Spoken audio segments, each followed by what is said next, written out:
Life is a big school. We all have to learn.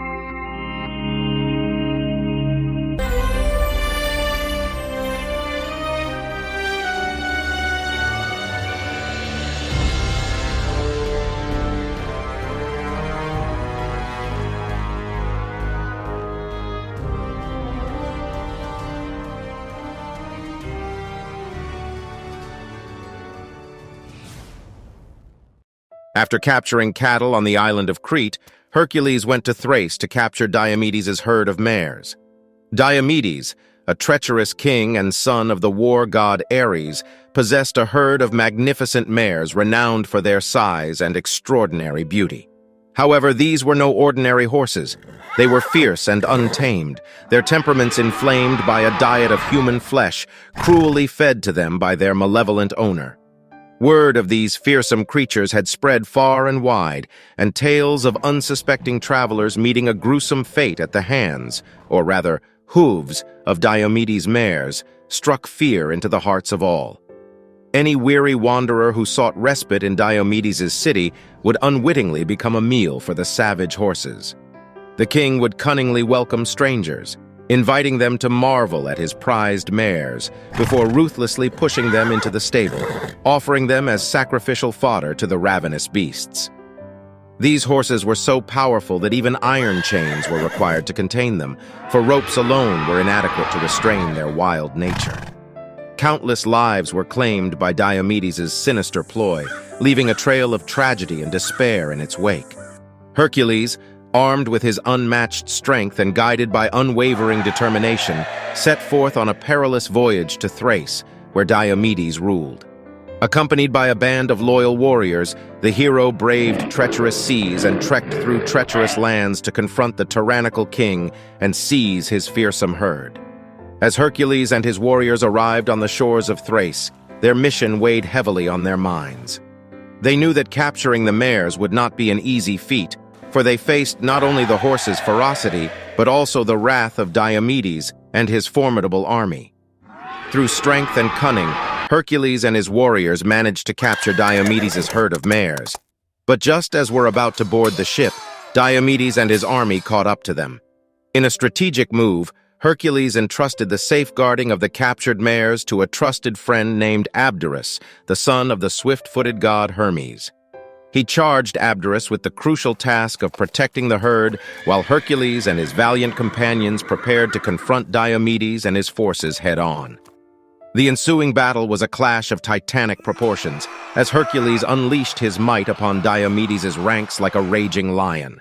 With every swing of his powerful arms, the hero decimated their defenses, driving fear into the hearts of his adversaries.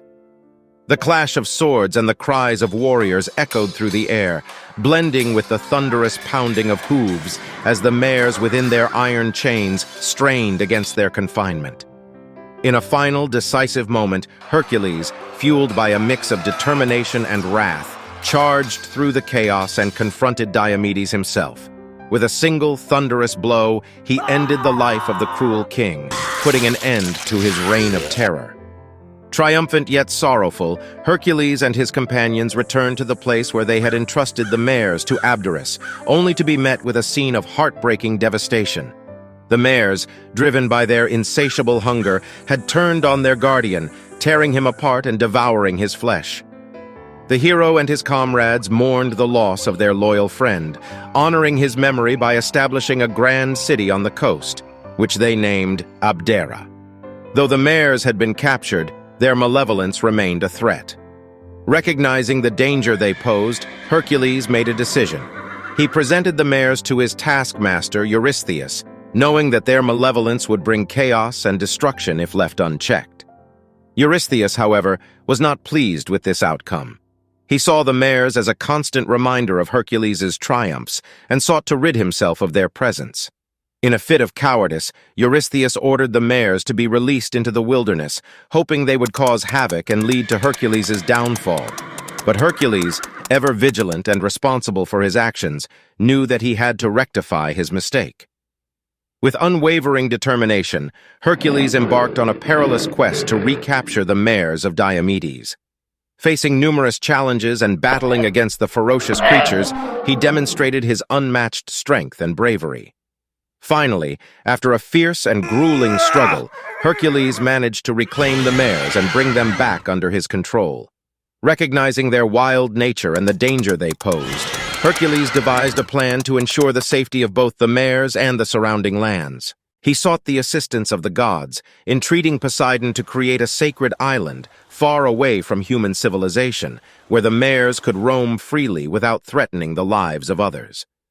Poseidon, moved by Hercules' remorse and determination, granted his request. Thus, the island of Diomedes was formed, a sanctuary where the mares could reside under the watchful eye of Poseidon.